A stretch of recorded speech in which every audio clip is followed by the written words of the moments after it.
My Little Baby, Jaya is a film about school bullying so raw, so brutally honest, and so emotionally intense that it was banned from broadcast due to its graphic realism, and honestly, since I started reviewing crime films on this channel, this is the one that shook me the most, the hardest to watch, yet impossible to look away from. As the story unfolds, I found myself clenching my teeth in rage. Scene by scene, my anger kept boiling over. No wonder many parents said after watching, to sit through a movie like this, you don't need curiosity, you need courage. Jaya is a smart, talented girl raised in the countryside. Her mother, ashamed of their poverty, abandoned her and her father, who suffers from cerebral palsy. Despite his disability, her father made ends meet by selling random odds and ends. It wasn't much, but it was enough for them to survive and in their own way, to be happy. But to outsiders, his condition spelled doom for Jaya's future. Social workers tried to take her away, promising a better life.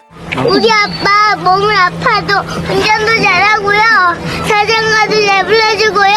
목욕도 매일 시켜줘요. 나 아빠 살 거예요.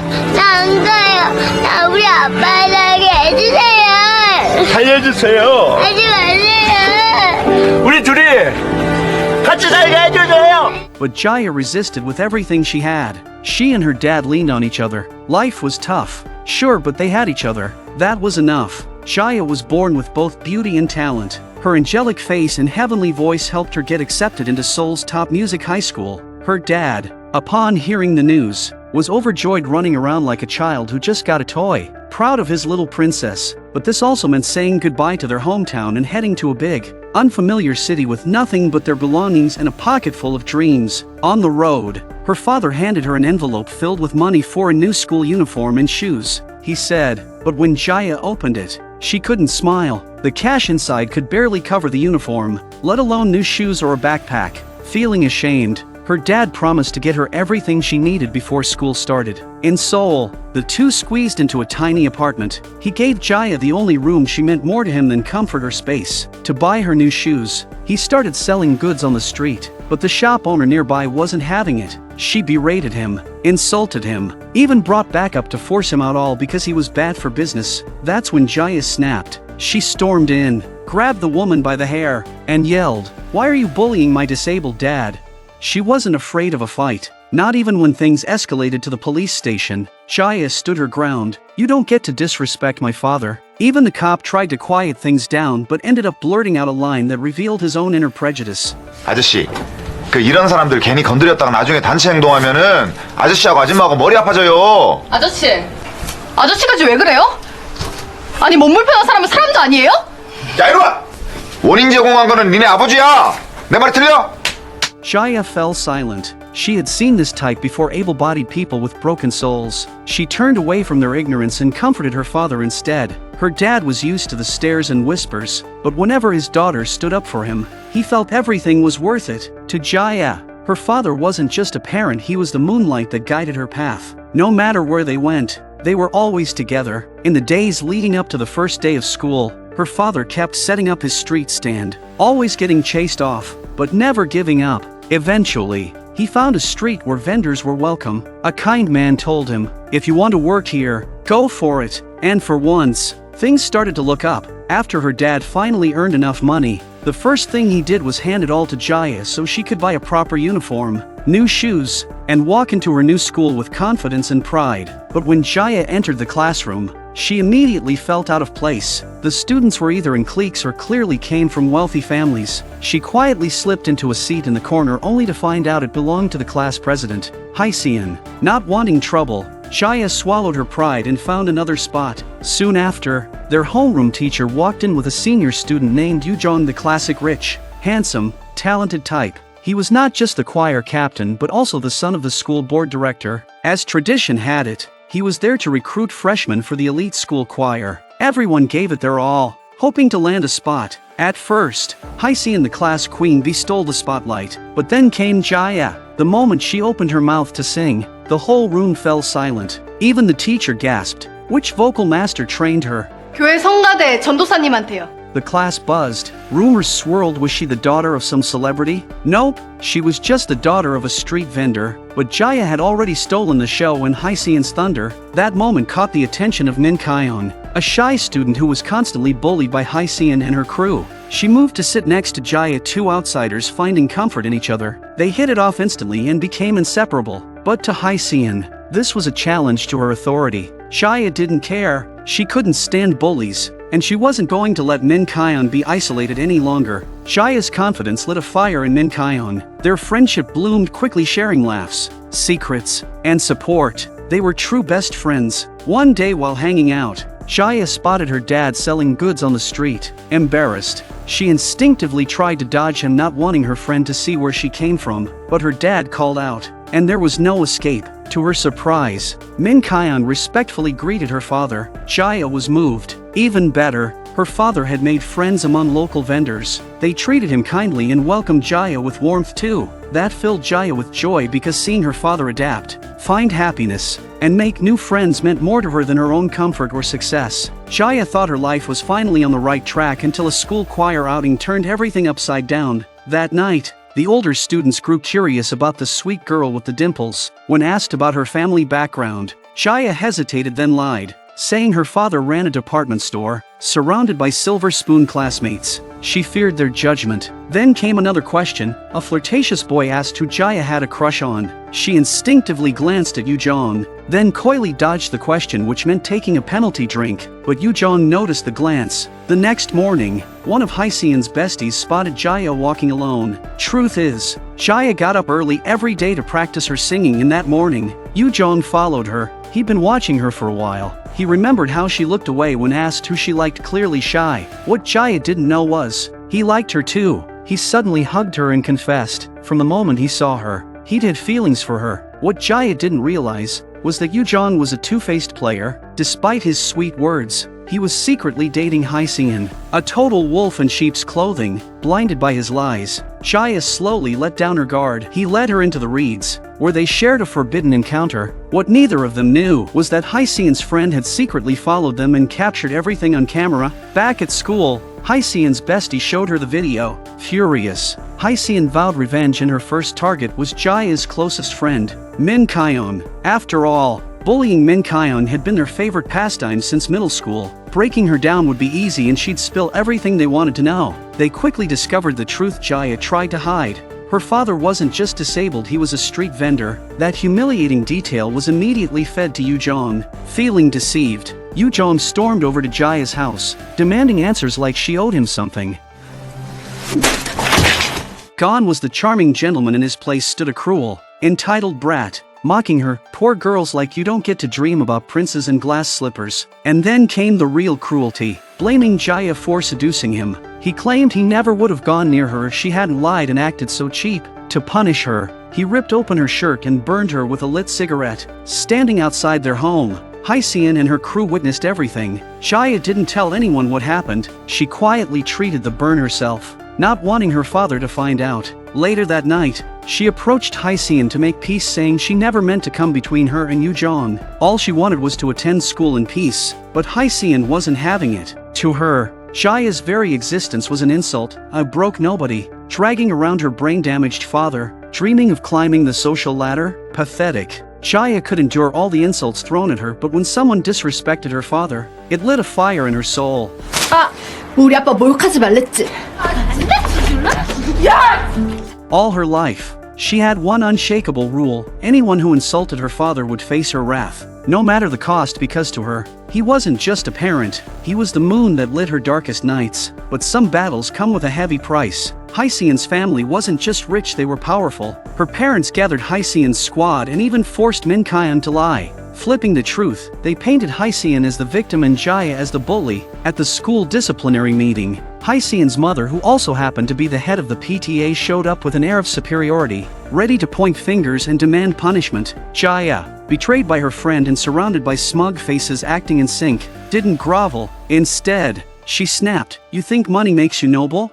You're all just a bunch of snobs." She refused to apologize. "I'll accept whatever punishment you give, but I won't beg." But her father, terrified for her future, dropped to his knees literally and begged the school and other parents to give his daughter another chance. People with bent backs just get stepped on and have their dignity crushed. Jaya understood this all too well, and it's why she fought back. again and again, against injustice, but her father didn't, not until Jaya screamed at him for the first time. 돈이 없으면 그냥 떳떳하게라도 하면 안 돼? 이 잘난 사람들 속에서 그나마 남은 자존심마저 버려야겠어. 그렇게 벌레같이 그렇게 살고 싶냐고.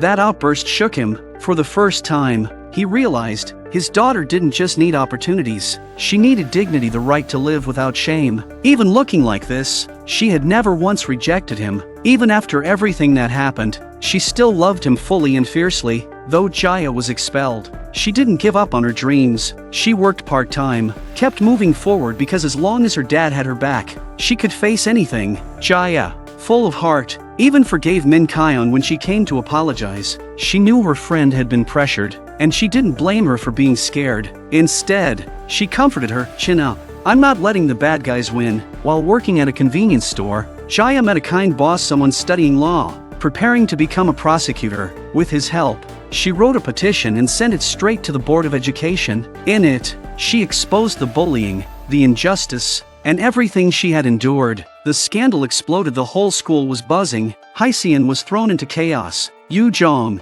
who was planning to study abroad, panicked. As an heir to the Daehan group, polishing his image and building a spotless resume was everything, and he would stop at nothing to erase anyone who threatened that plan. So he told Hyeseon to take care of it. Hyeseon started by targeting Min Kyon. She found out the coward had still been in contact with Jaya, even invited to her birthday. Meanwhile, completely unaware of the looming nightmare, Jaya was at home, getting dressed up and excitedly waiting for her friend to arrive. But when the door opened, it wasn't Min Kyon standing there, it was Yu Jong and a group of boys. Dragging Min Kyon in with them, Jaya tried to protect her friend and send her home, but Min Kyon insisted on staying, claiming it was a birthday surprise when in reality, it was a carefully planned trap to push Jaya into a corner. Sensing something was wrong, Jaya tried to leave, but it was too late. 3 boys brought by Yu Jong grabbed her and dragged Jaya into the house. Terrified, Jaya reached for her phone to call her father, but they snatched it from her hands and sent a fake message, "I'm fine." Wrong number. What happened next was something no one with a shred of humanity could ever forgive, and they recorded the whole thing on video.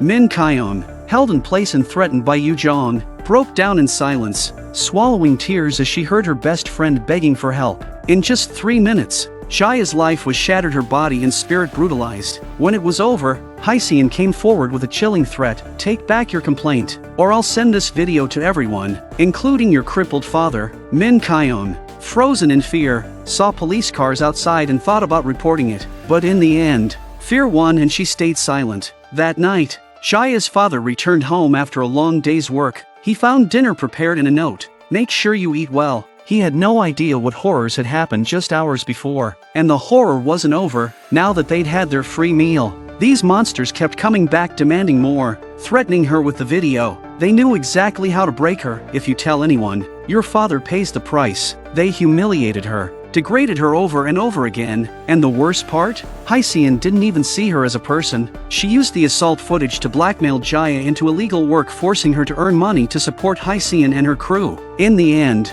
Jaya couldn't take it anymore. She chose an incredibly extreme way out. When the police found her body, it was covered in cigarette burns and bruises, the scars of months of torture. The investigation revealed she had been forced into illegal work more than 20 times in just 2 months. But the police officer, also a father, couldn't bring himself to tell Jaya's dad the full truth. Her sudden death crushed him. Devastated, he scattered her ashes into the lake she loved most. Later, when he returned to clean up her things, the convenience store owner handed him something, a notebook Jaya had hidden in the stockroom. Her diary. She had recorded everything, too ashamed to let her father see it while alive. She hid it, but now, the truth was out. As he read it, tears streaming down his face, his hands shook. The deeper he went, the more unbearable it became. Every page bled pain, fueled by grief and rage. He took the diary to the school demanding justice, but the school board and the bully's parents closed ranks, insisting she was the bully all along. She embarrassed this school with her actions. Devastated and desperate,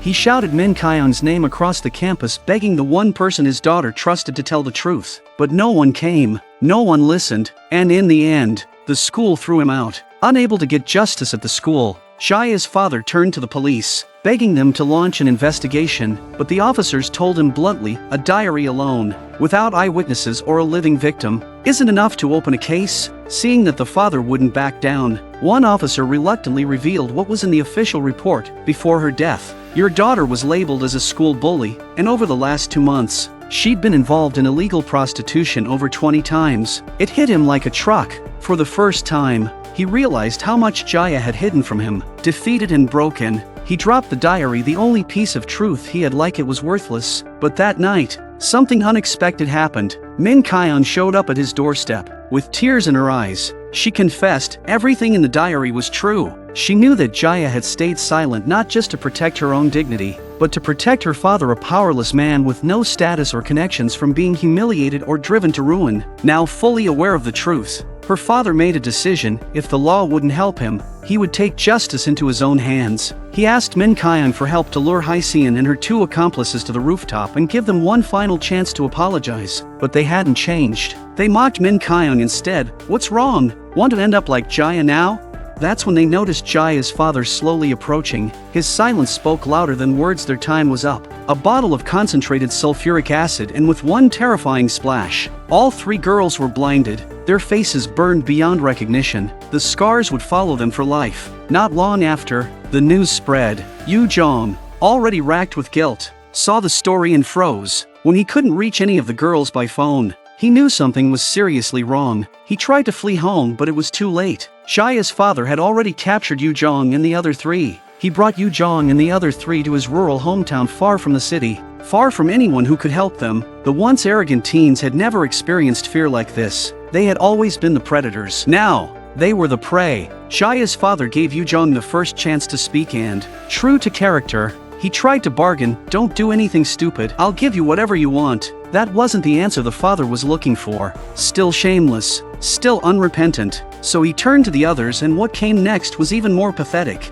They immediately begged for mercy and blamed everything on Yu Jong. Fueled by grief and rage, the father struck. He quickly killed 2 of them. One tried to escape, thinking he could overpower a man with cerebral palsy, but he didn't know what rage could do. Fueled by pure adrenaline, the father used a rope and strangled him to death. Yu Jong tried to flee, but he wasn't going anywhere. This was his territory. Jaya's father had already set traps along the stream, fishing nets that made sure no one got away. He grabbed Yu Jong and shoved his head underwater until he stopped struggling. But he wasn't done yet. This one didn't deserve an easy death. The next morning, he dragged Yu Jong to the center of the lake. There, he used the largest fishhook he had and hooked it deep into the boy's flesh. Over and over, he yanked the line, slicing skin, spilling blood. His hands bled too, but he never let go. Not until the boy was screaming, breaking, and finally silent. A final offering to his beloved daughter. Jaya once joked that her dad lived like a worm, but she never understood how much strength it took for a man like him, broken body and all, to raise a daughter like her. With love, with sacrifice. Now that she was gone,